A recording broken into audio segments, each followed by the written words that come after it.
Hello, and welcome back to another episode of More Than Milestones. I am so excited to be joined today by Dr. Jacob Santhouse, who is a counselor specializing in dyslexia and ADHD, and we're going to be talking all things neurodivergence and dyslexia in children on today's episode. Thank you so much for being here, and can you tell us a little bit about yourself before we get into it? Absolutely. Thank you so much for having me. So the bullet points for who I am is I am a licensed counselor. I have a doctorate and a master's in counseling. The actual titles of both my master's and doctorate are very long, and so I just say counseling. And I specialize in working with dyslexic individuals. I'm also a dyslexic myself. Don't know if I said that earlier. Don't remember.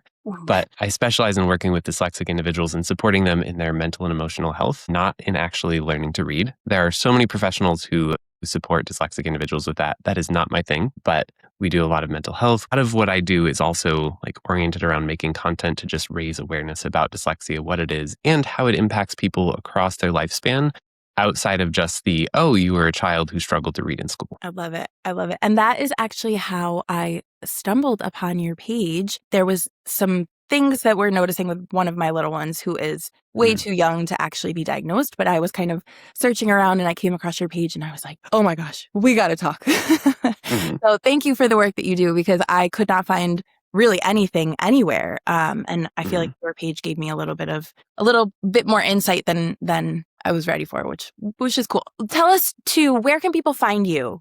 Yeah. So everything I do is virtual. I also have 4 children and I work from home. Actually, right now I work from an office in the backyard, but I have 4 children. The oldest is 7. So everything I do is virtual so that I can kind of be more present and be there for them. But you can find me anywhere on social media as at Dr. Jacob Santhouse. And then I have a counseling practice that I'm licensed in 4 different states. And you can find that at olivecounseling.com. And then I also have a coaching practice that I can work with people anywhere, and that is bluejaycoaching.com. Okay. How old are your other 3? One of them turned 6 this week. And then we have a 2-year-old and a 1-year-old. Oh my gosh, those are such great ages. That's got to be so fun. My kids are 7, 6, and 4. So we had them close together as well. And it's awesome. Their sibling relationships. Anyway, okay. So let's get into it. I would love to start with kind of just breaking down neurodiversity as an umbrella term. Like, what does neurodiversity really mean for people that are seeing it kind of popping up all over the place and not really understanding? So it was initially coined in I think 1998 was the first time it was used by an Australian sociologist. And she coined it as just a more user-friendly way for talking about how everybody's brains are different, and how there are some consistent variations that you see, like ADHD, like dyslexia, like autism, like really all the specific learning disorders. And she wanted to create a term that was more approachable, more friendly. And now when we talk about it, because any term that gets created gets kind of taken and morphed by popular culture, by how people talk about it. So now when we talk about it, a lot of what people think about when you say neurodivergence is going to be ADHD and autism, because they get the most press. But in reality, it's supposed to represent so much more than that. I feel like there's more in my brain. It's just absolutely blanking on where to go from I there. love that. I think that's awesome. So let's get right into this part. So what is dyslexia? Tell us. I know. That is a huge question that you'd think would have a really easy answer, but it doesn't. And a big part of the reason it doesn't is because there's a lot of variation in how it actually shows up and impacts people. And B, there's actually still a surprising amount of contention or controversy around dyslexia itself. But if I was going to try and explain it most simply, dyslexia is a difference in neurological functioning that impacts the way that your brain interacts with language. Interesting. Okay, I was not expecting that. Ooh, what did you think I was going to say? I don't know. What language specifically? Why or what do you mean? What do you mean? I feel like that meme of Jennifer Lawrence where she's like, what do you mean? I'm going to try my hardest not to make this episode about me and my son. But that just clicked something in my brain, because I was just talking to his speech pathologist about the fact that now that his actual words are coming so much faster, we're seeing much more of the processing side of things and the word recall, and he will just, in talking, he will jump to whatever category that item is in and pull whatever the first thing that comes to his mind is. So like, for example, he will say, like, I can't think of an example right now. And of course I have it all written out because we have his IEP meeting on Monday, but he'll say something like, he'll call a police car a policeman or a firefighter or something like that. And we were just talking about the fact that that is almost less of a speech thing and more of a neuro thing, like that word recall kind of thing. So that when you just said language, that kind of like, that was a little click for me. I've never seen it defined that way. So that's really interesting. So when you say language, is that including spoken and read and like processing wise, hearing as well? Yes. Like a tentative yes, because there's a lot of nuance. So from a neurological perspective, I'm gonna explain this in a way that if you're not a neuroscientist, which I'm also not, you'll hear the words and be like, okay, yeah, that makes sense. But the meaning is relative. Okay. So in our brains, we have a few different areas that are responsible for interacting with language. And you have an area that's responsible for speaking and articulation. You have an area that's responsible for connecting sounds to letters, letters to words, and also for recalling if I see a word on a page, how do I read it? How do I put it together? And what are the most common uses or definitions for that word? Within dyslexic individuals, they have done a bajillion brain scans, like using fMRI technology. And what they've found is that there are a lot of regions of our brain that are generally underactivated, and then also a few that are generally overactivated in comparison to non-dyslexic individuals. Two of the ones that matter most are the temporoparietal and the occipital temporal regions. And those two specifically, they're kind of in the back left hemisphere.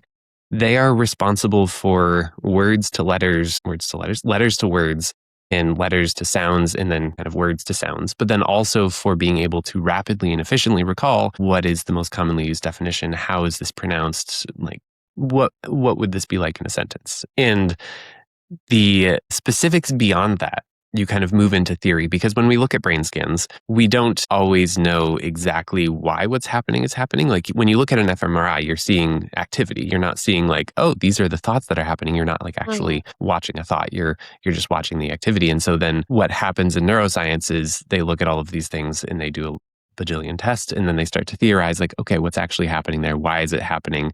How can we understand this? So when we look at a dyslexic brain, often what will be seen is the underactivation there, and then more overactivation in the frontal lobe. So there's Broca's area, which is I think that's part of the inferior frontal gyrus. And that part of your brain is often responsible for speaking, for articulation, for figuring out, okay, how do I say these things, or actually saying them.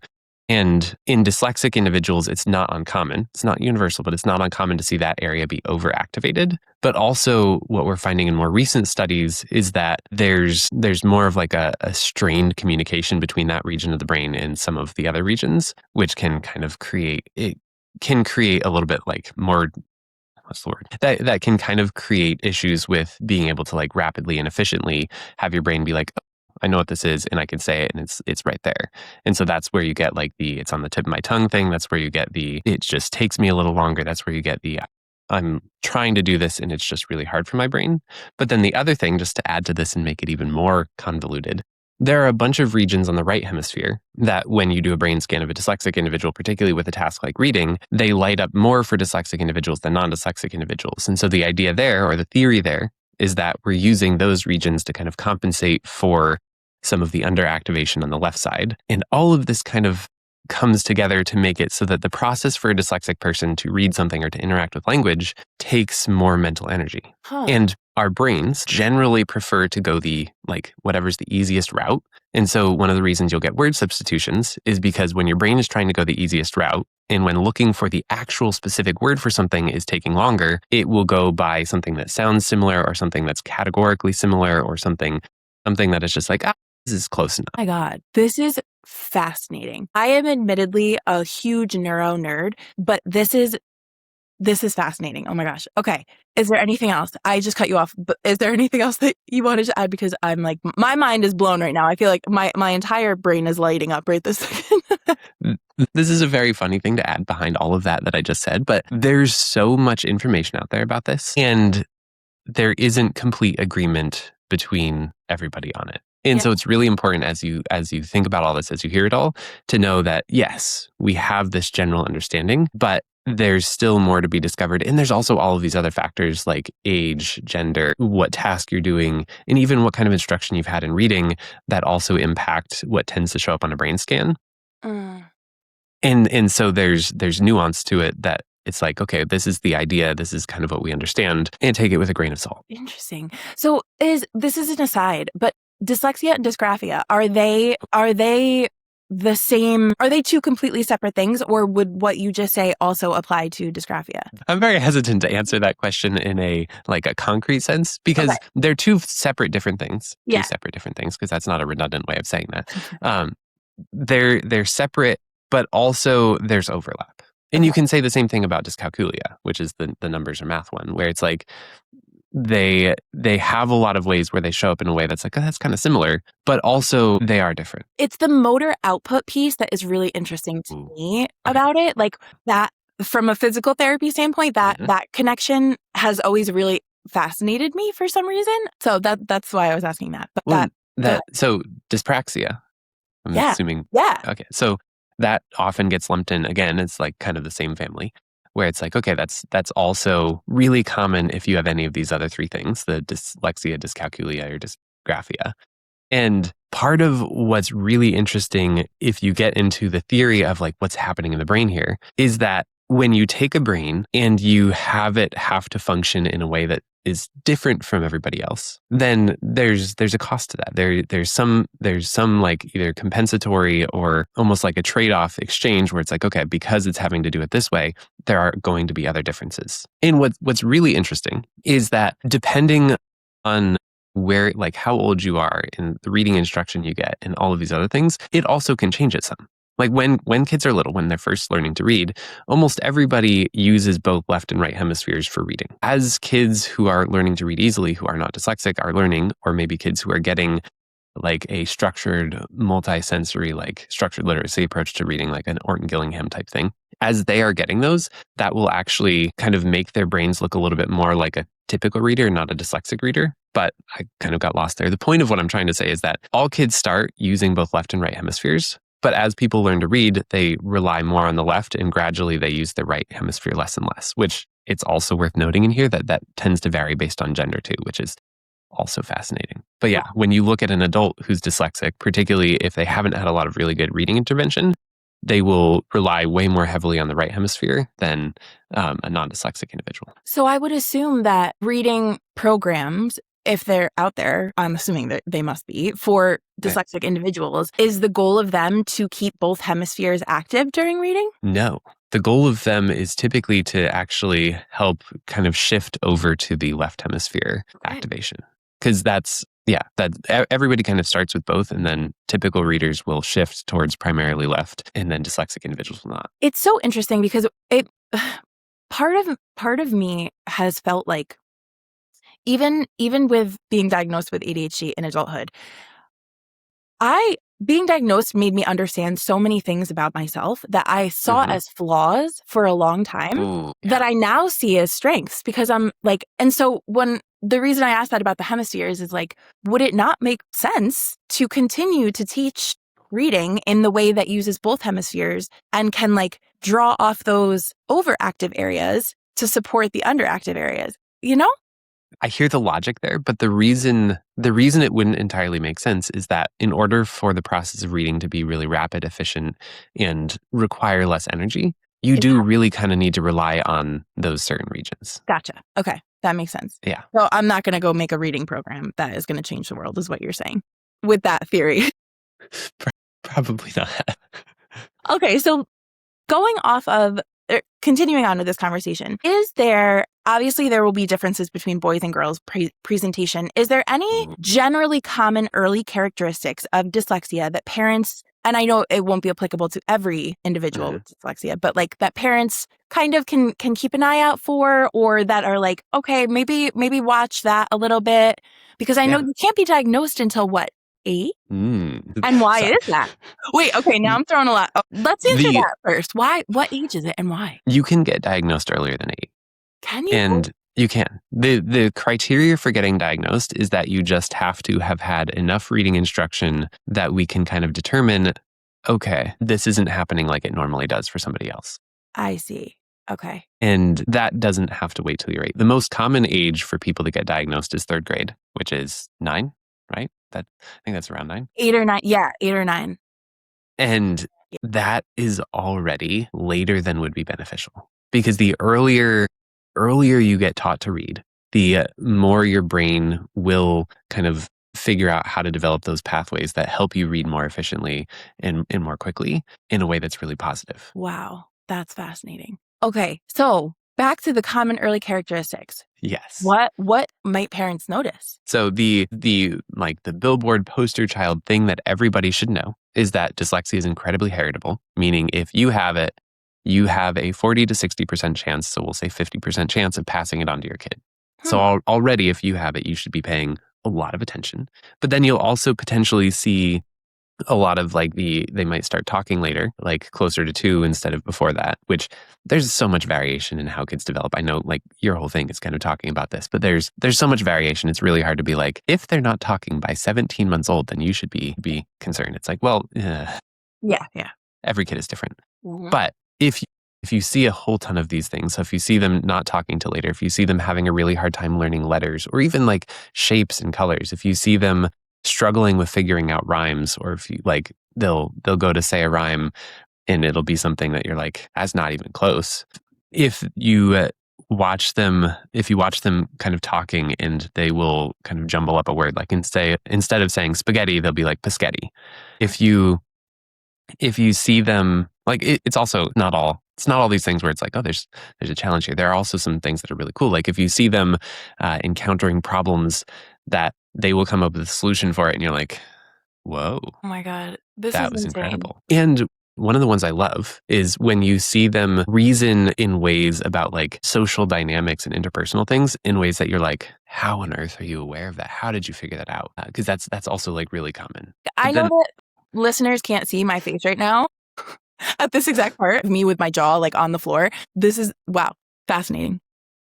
I'm loving watching it. It's great. But there's also there are the if they love books but they aren't really interested in the words, if they have a really good spoken vocabulary and they're learning to read and their spoken vocabulary is very disconnected from their ability to read something or write it, that can be a common sign. Although that's not as much early. That's a little bit as they get older.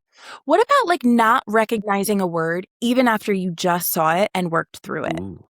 Literally 2 lines down, it's it's a brand new word to you again. Is that? Okay. So that we can get into one of the things I love talking about. Verbal working memory. Verbal working memory is the part of our working memory that we use to hold words, exactly like it sounds like. And would you believe that one of the major areas of your brain that's responsible for that is it's over here in the temporooccipital parietal temporal. So it's the regions that are underactivated in dyslexic individuals, which logically you can probably guess what that means for your verbal working memory. It's not great. And one of the real world impacts of that is that holding on to the words is really, really hard. So when you're learning something, yes, absolutely, you learn it, you work through it. 30 seconds later, you've tried to learn another word, which has replaced everything you just learned in your verbal working memory. And so now you cannot remember it at all. And it's a whole new experience, even though it's no, we just did this. This just happened. Very, very interesting. Oh my gosh. And so is there any stark differences in presentation between boys and girls as a general statement? The reason I had a response or a reaction to that is because so much of the research on this is incredibly gender biased. Because research in general, medical and otherwise, has been gender biased away from researching what does this look like in a female presentation versus a male. But then also, I don't know how you feel about this being in here, but I'm going to say it and you can decide whether to cut it. Go for it. Also, within an educational system, there's so much bias towards, well, we need boys to grow into men who can work, and we need girls to grow into mothers who stay at home and don't work. Mm-hmm. And so there's this massive prioritization of, if there's something keeping a boy from getting educated, we need to figure it out. And if it's kind of keeping a girl from that's fine. We don't really need to worry about that as much. And so there's so much more emphasis placed on what this looks like in boys. And you also have the element of little boys are looked at as being oh, they're disruptive, they're loud, they're brash. Yes. Sorry. And girls are kind of always been told, like, just like stay over there, like be small, be quiet. And so girls tend to stereotypically mask way more and be way better at just being like quiet and not getting found out, and nobody notices. Yes. That application to ADHD has been Mhm. so interesting for myself because my brother has it as well. And he was diagnosed as a child because he had so much Mhm. more of that typical hyperactive presentation. Oh Whereas yeah. for me, all of my hyperactivity was in my brain. And I was an excellent student. I loved to read. I was like, I had all these systems in place. And it wasn't until adulthood and having children and that those things stopped working for me in the getting diagnosed process, that I really understood the impact of why so many adult women are now being diagnosed, and people are like, well, it's trendy, but like, no, we've been fighting this fight our entire lives, but we were Mhm. not disruptive, not Mhm. behavioral for the most part, and so we kind of just got pushed along. And that's not to say it's at the fault of, if my mom's listening, I don't blame you at all. I love you very much, but it is true. It's real. As a mom, I know how important it is to stay energized and hydrated, especially when juggling work, kids, and everything in between. For me, that's where Element comes in. Most hydration drinks are packed with sugar or artificial ingredients, but Element is different. It's an electrolyte drink mix that has everything you need in the perfect portions: sodium, potassium, and magnesium without any of the junk. It helps me feel clear-headed, hydrated, and ready to tackle my day. I have packets shoved everywhere, so I never have to go without, whether it's after a workout, after chasing the kids around, or just because it's delicious. It's been such a simple way to support my energy and hydration. And the best part? Element is offering my listeners a free sample pack with any purchase, which is 2 of each of their signature flavors: raspberry salt, watermelon salt, orange salt, and citrus salt. Just check out the link in the episode notes below to get started. And if you're not sure which flavor to snag initially, trust me on these next 2 words: lemonade salt. It is a game changer. Truly, staying hydrated doesn't have to be complicated. Check out Element and see the difference it will make in your daily routine today. Okay. So, are there anything worth mentioning to your pediatrician if a parent is noticing it with their Ooh. child to like get this Okay. process started early? This is another one of those really like, oh, this is complicated. Yeah. Because broadly speaking, medical professionals know nothing about this. Like you go to your pediatrician and you're like, they're struggling with reading. They're like, huh, that maybe it's this. And then that's often as far as the conversation goes. Mm. And yes, part of that is just that pediatricians are often very busy. Like they have a lot going on. They can't spend hours being like, okay, here we go. We're going to do this. But also, dyslexia is not actually a medical diagnosis. Yes, it's in the DSM, the Diagnostic Statistical Manual, like by the APA, the American Psychiatric Association. It's in there, but it's not a medical diagnosis. Usually it's diagnosed by like an educational psychologist or a neuroscientist, or there are a bunch of different professionals that it's like, well, they're the ones who diagnose this. But if we're actually looking at like your PCP or your pediatrician, they're not typically the ones who are going to do it because it's not their specialty. So all of that to say, things that you should bring up, absolutely. If you are seeing your child struggling with any of the things we just talked about, where it's like they're slow to read, or they're struggling with learning their letters, and they're struggling with rhyming, and if you see those things, you can bring them up. But probably what your pediatrician will do is refer you elsewhere. And that's where I would say one of the first places you can go is you can talk to school. Schools are, and this kind of gets kind of complicated and convoluted because every school, as much as schools are supposed to test, and if you ask them, they're supposed to give you resources, not all schools do. It's not perfect by any means, but you can start there. You can go there and ask. But also, I always tell people, Google it. Google like getting tested for dyslexia in my area, and try and find resources there that will basically give you a much faster path. I will say that can be way more expensive because if the school does it, generally what they're doing,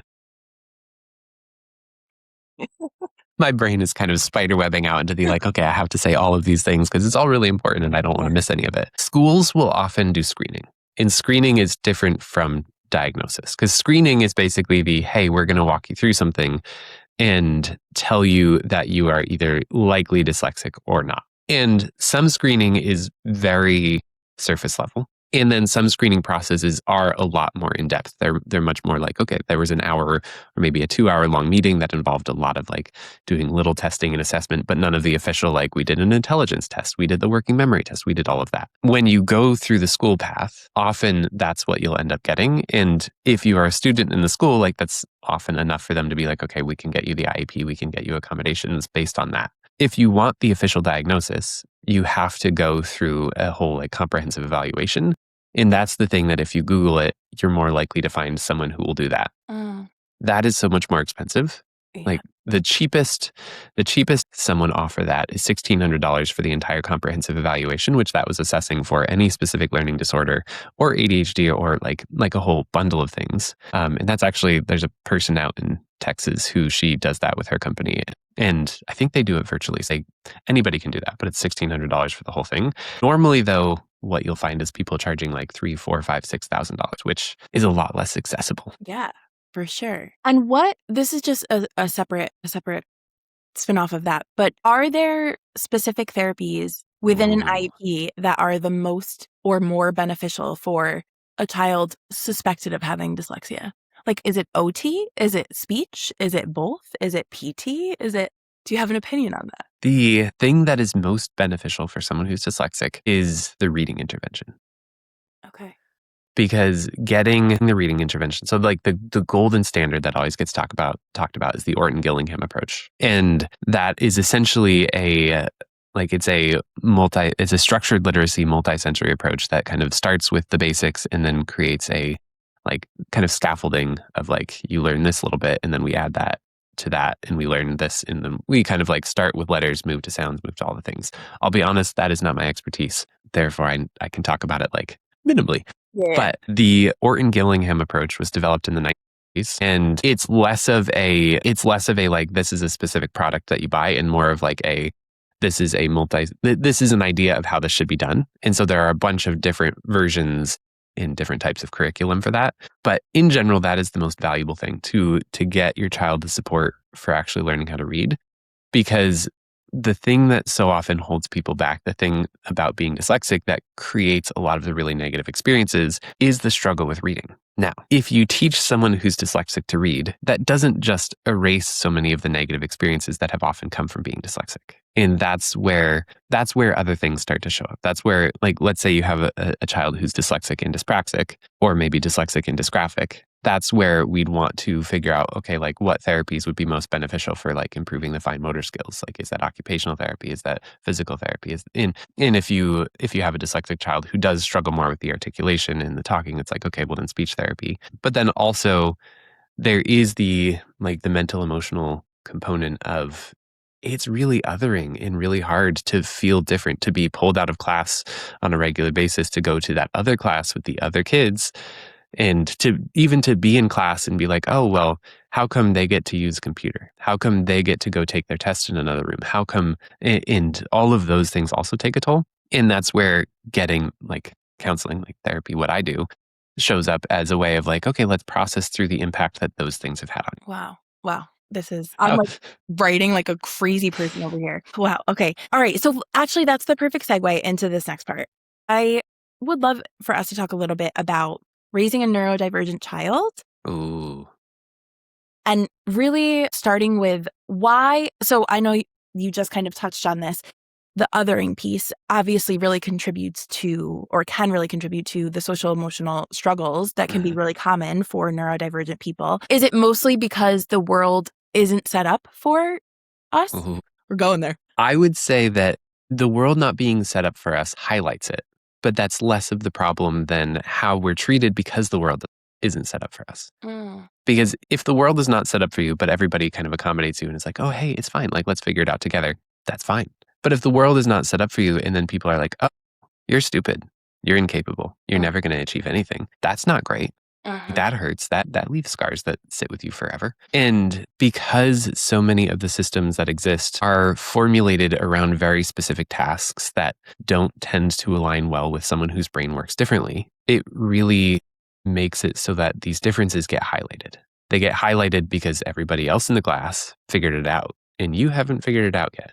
They get highlighted because, well, we all had to read a sentence out loud to the group And you really stumbled over that. They get highlighted because we go to the spelling bee and you spelled the simplest word wrong out loud in front of everybody. Like there are all of these ways where it gets highlighted, and then those things result in being treated really poorly, being bullied, being criticized. And I think that's the part that really actually hurts. Yeah. So what beliefs do you find to be common things for neurodivergent or dyslexic or all of it? What beliefs really hold them back? Is it that they start to believe what people are saying to them or what the bully is saying, or, like really holding that difference?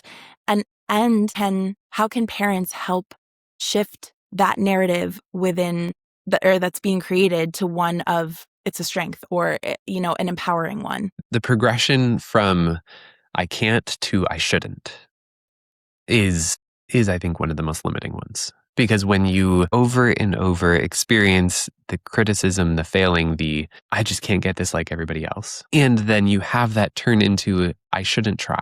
I shouldn't try and get that degree. I shouldn't try and get that job. I shouldn't try and have this career. I shouldn't do this. Like, that is limiting because it makes it so that even if you could, which more often than not you can, you'll never know that because you never set foot out to try. And often what's really sad is that parents will try and protect their kids. And one of the things they'll try and protect them from is the embarrassment that could come from failure. And so the way to do that often is to try and protect them from failure. And when you do that for a kid, like when you consistently are like, I'm not going to put you in a situation where you could fail, then they never learn how to fail. And often they'll start to believe that idea of like, well, if you don't think I should, then I probably shouldn't. So I'm not going to try. Wow. It feels like it would be challenging to find a line of what failures, I don't know how to say what I'm trying to say, like what is a positive failure that we can learn from and what's a failure that is going to contribute to that negative narrative in your head of the I can't, so I shouldn't. Does that make sense? Like, it does make sense. Is there a way to gauge what is risk? What is the most catastrophic thing you've ever failed at? Cool. That is true. Or maybe most impactful. Doesn't have to be catastrophic. Failed at. I don't know. I feel like, what's funny? Honestly, the only thing that really comes to mind is being a business owner, but I haven't failed at it. In fact, I would say the opposite. I feel that I haven't, but there have been so many times throughout the years of being a business owner that I felt like I was failing because I'm a PT and I never set out to be a business owner. And this just kind of like happened, so it's like, yeah, I would say probably that. Oh, that's a really good question. I want to think on that because this is going to turn into a therapy session because I don't feel like if I set my mind to something, it doesn't matter how long it takes me or how hard it is, I'm going to figure it out. Even if it's not the road that other people would get there by. And I almost think that's something that I pride myself on is that like, I won't fail. Yeah. I don't know. But I don't mean it the way that it's sounding right now. I mean it more like if I set my mind to something, maybe that's the answer that's what I want to instill in him. That is the answer I was looking for. That's what I was hoping would come out here. You can look at your life in so many different ways, but the fact that you had such a hard time coming up with an answer to that question of like, what have I failed? And you looked throughout your life and you were like, well, I mean, it hasn't always gone well, but like I figure it out. Like that's the thing. Failure is not actually bad. In fact, failure is such a necessary part of life. Failure is the learning process. Like if you've never had something that someone would consider a failure, it's probably because you've never pushed yourself. It's probably because you've never tried to do something that's hard, which I know that's a broad sweeping statement. Like it makes a great social media clip, but it's true though. Like you want to grow, you have to push, you have to do the uncomfortable, you have to do something that you're not going to be perfect at on the first try. Yeah. And you can either look at those struggles as being like, well, I failed, I can't, I shouldn't, or I failed. Okay, so how am I going to figure it out? And when you have a kid, like the most natural response of a small child when they have something go the way that they don't want it to is for them to flip their lid and be like, oh my goodness, I'm so angry. I hate this. I never should have tried it. And as a parent, you have the opportunity to step in and be like, okay, yeah, wow, this feels big. And then like you sit with them through that period of like calming and getting back to regulation. And then we move forward into, okay, yeah. So how are we going to adapt? What are we going to try next time? And does struggling with this define us? No, it doesn't. Like not getting it on your first take, that Think about superhero movies. Think Yeah. about how boring Spider-Man would have been if he got bitten by the spider and then was like movie 3 quality skill level of being Spider-Man. There would be no growth progression. There would be none of that relatable struggle of watching him fall off the side of a building. God. Wow, what an incredible conversation. Because it's really true. Like when you first said failure, it felt very like, ugh. But everybody has to fail. Like you're never going to start something brand new and just be excellent. Like that's just not, that's not life. Wow. There's actually really fascinating research here. Have you read have you read the book? Welcome to my brain putting out the wrong word. Have you read the book, How to Raise Kids Who Aren't Assholes? Haven't, but I will. Should I? Yes, you should. It's fantastic. But one of the things that she talks about in that book is, I think it was that book, I'm 98% sure. But she talks about how there's a difference between like the natural aptitude and the earned skill. And that we as humans have a bias towards thinking if you are naturally good at something, then you're better at it. Like long term, you're going to be better at it.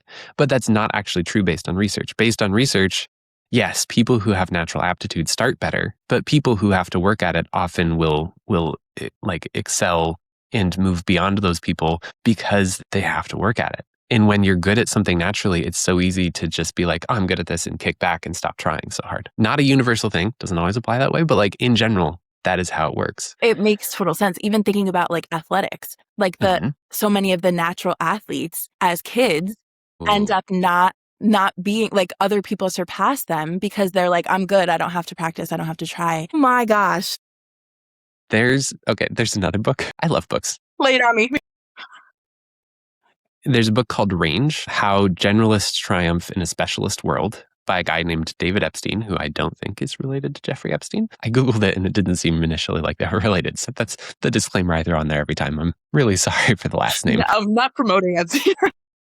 But you can always cut out the last name. But that book is fascinating because it talks about, or one of the things it talks about is how you have some athletes who are really incredible who, when they were 4 years old, their parents were like, like the first example he gives, I think is Tiger Woods. It's like 4 years old, you're out there hitting golf balls, getting better and better. That was your focus for your entire life. But then there's so many other athletes who it was like, they didn't really settle on this is the sport that I want to do till they were in their 20s. And up until that point, they had played everything. Like they tried everything, they did everything. And it works this way, not just in sports, but across so many different domains where the more you expose yourself to more things, the more you actually have to offer in any given area. Wow. This is so insightful. Okay. So transitioning to kind of like tie this together and wrap up this part of the conversation. What would you say is the number one most important thing for a non-neurodivergent individual to understand about their neurodivergent child? One of the human traits that gets us into all sorts of trouble and makes us do things that we look back on and we're like, I wish I hadn't, is that we take things personally. Like you're trying to potty train your kid and they poop on the floor and you're like, why would you do that to me? They're not doing it to you. That's the thing. Like when your brain works differently, struggling to learn something, having to have so much repetition to get down learning to read or learning to write or learning to sound it out, that repetition is not personal. It's not that they don't care. It's not that they're not trying. It's not that they don't want to learn. It's because their brain works differently. And if you take it personally and you get frustrated and you're just like, why won't you work at this? That will not help. So be patient. Don't take it personally and acknowledge the effort. Be like, yeah, I see how hard you're working on this and I love that. And I know it's hard and we're going to keep going. We're going to get it. I love that. What would you say is the most impactful thing, maybe aside from what you just mentioned with like understanding that they are trying and like being that positive source for them, putting them in situations where they can fail and then grow from them? Is there any other like really impactful things that you find that parents can do to support their neurodivergent child or themselves and really help them find and harness their strengths? Okay.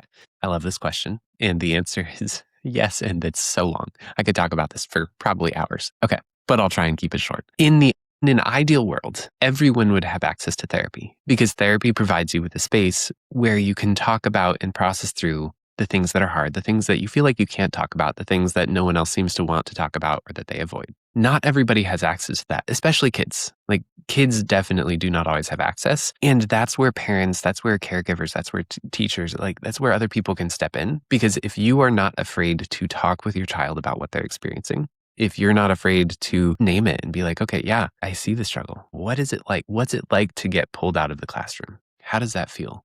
And don't try and make them feel better. If your child says, I feel so stupid, don't say you're not stupid. Instead, be with them in that. Be like, oh man, that sounds really hard. What's it like to feel stupid? And actually give them a space to talk about what they're feeling. Because when we have the space to actually do that, because that's a lot of what therapy provides. Like, yes, therapy has a really structured, like evidence-based backing for how we do that. But even if you don't have that, just doing that as a caring person has so much potential to make it so that someone like a child can work through, oh, okay, this negative experience that I've had doesn't have to define me. It doesn't have to leave me feeling like a failure, feeling like I can't. And the more we actually understand how our struggles fit into who we are, the more possible it is to not be held back by. As you were talking, all I could think about was, and I might say this backwards, that quote, to be seen is to be loved. Like, Ooh, okay. Yeah. seeing them Yeah. in it and, and like sitting with them, and rather, because obviously as parents, we want to fix it, right? Like my first instinct would absolutely be like, you're not stupid, but to sit with them in that feeling and help them work through and come to the conclusion on their own that they're not stupid, that they are just uniquely them. And that's incredible. Oh my God. If as a parent, your brain is like, I don't want you to feel that way, that's about you. That's not about your kid. Why would you do that to me? Oh my God, I'm going to cry. Wow. We all do it. And that's why it's so important to name and try and figure out how to handle that. Because just because you don't want them to feel that way doesn't mean they don't feel that way. They do. They just need somebody to be with them in it. Wow. Oh my gosh. We are 100% going to do a part 2 to this because there's so much that I wanted to get to, but this was incredible. Like, honestly, the timing of this is mind blowing. So we will be back for a part 2, but thank you so much for being here and for sharing your wisdom and this insight and all of it and getting this information out to people that need it. So tell us one more time, where can people find you for more? Easiest, fastest place, social media at Dr. Jacob Santhouse. That is what I am everywhere that I am. And then I also have my counseling practice and my coaching practice, which you can find honestly through the social media, probably easiest. And that pretty much sums it up. I try and be somebody that if you Google my name, you'll find me right away. Okay, well, thank you so much for being here. We appreciate you, and we will see you guys next time on another episode of More Than Milestones.